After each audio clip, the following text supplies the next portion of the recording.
All right, folks, welcome back to the Steve Malzberg Show. We are in the process of getting a hold of our friend Charlie Hurt, the fine columnist for the Washington Times, and he wrote a piece in his latest column talking about the Russian diplomats that were found to be defrauding the U.S. government while they were here. So I guess not only were they spies, but they were spies who were participating in a ripoff of the government through some kind of a Medicaid scam. So,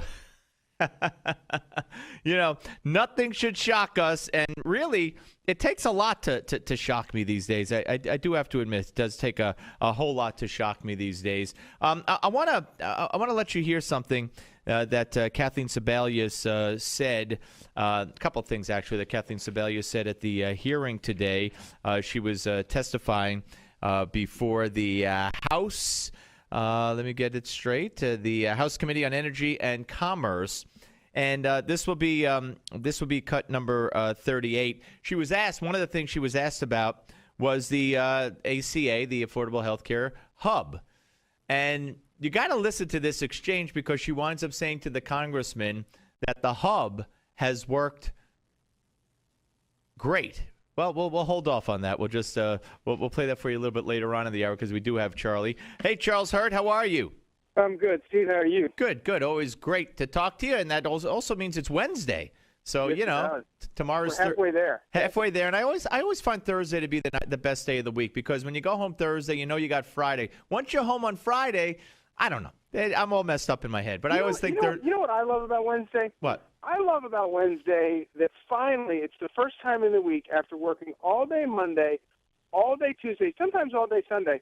It's the first day of the week that I actually start making money that I get to keep for myself and that I get to, feed and clothe my children. That to me is a very exciting moment when I can start doing that and stop paying for. Well, you see, that's very interesting because you, unlike the orthodox way of doing this, where people they pick a date in the year on the calendar year where they say they stop working for the government and start working for themselves. You've broken it down to days of the week and on a week by week basis. So that's interesting. It's a humbling reminder that while it's fun to go shopping and pick out some Obamacare and pick out some other social programs and pick out all the stimulus, it's fun to do all that, but somebody's going to pay for it. And you know what?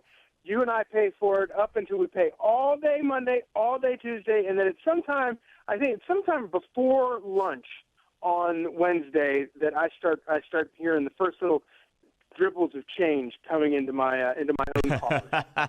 Well, it's funny. I've been saying all day, imagine if it was President George W. Bush who was at Mandela's funeral and took a selfie. But you know what? I, as I'm talking to you, I'm saying to myself, holy mackerel, he was at the funeral. He was there with Obama. So imagine if taking a selfie. Right. Imagine if it was him.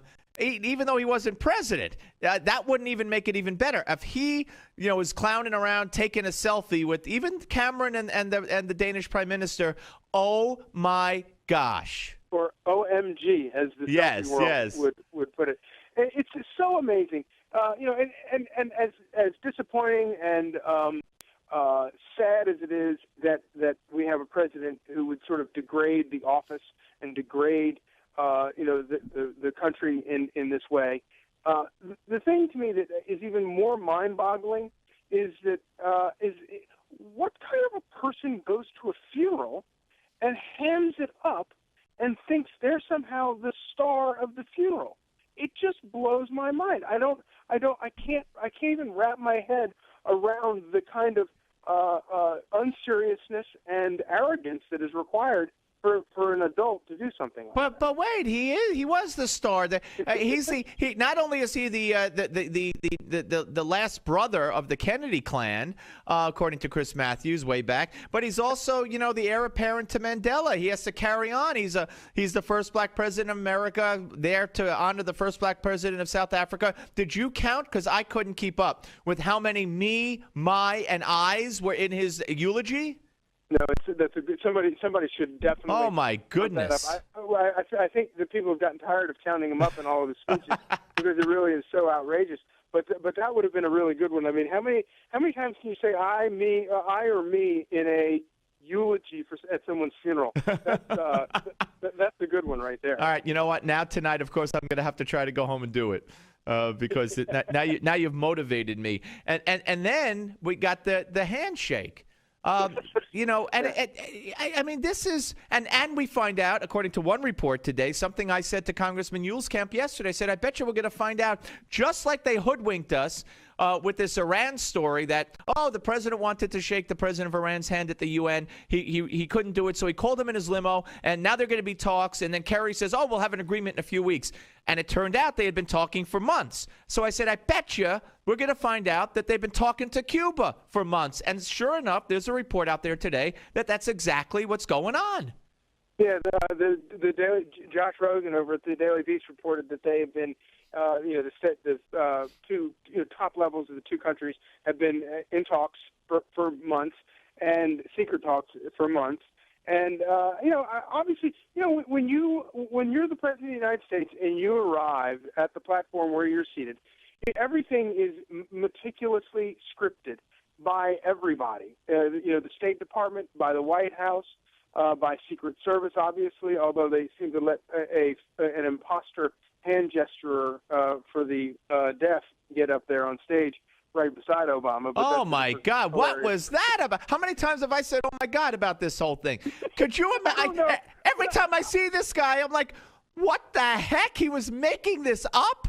I'm just jealous of him. I would have given anything. If my 5 minutes of fame on this planet could be standing behind world leaders at a huge funeral and ad-libbing hand gestures that no one understood, I would die a very happy man. That would be I would be delighted. He kind of looked like an air traffic controller.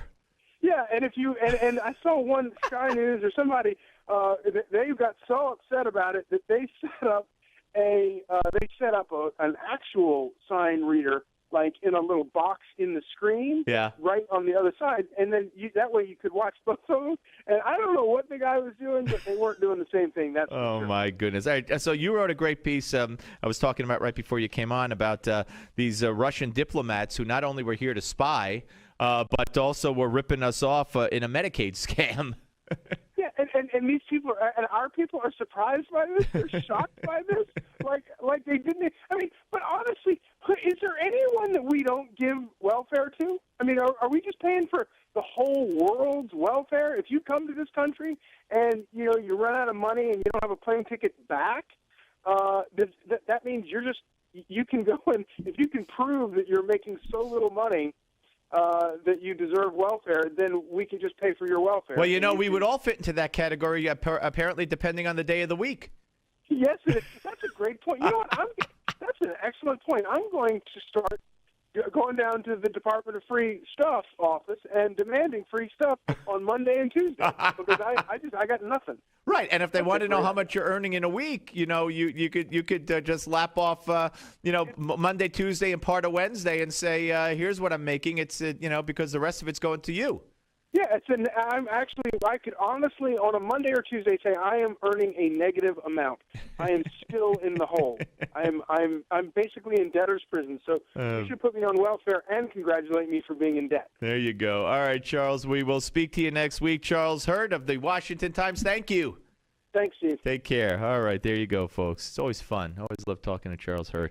All right, when we come back, we're going to be joined by Bill Donahue of the Catholic League. Talk about the Pope being named Time Magazine Person of the Year and so much more. You're not going to want to miss it right here on the Steve Malzberg Show on Newsmax TV and radio.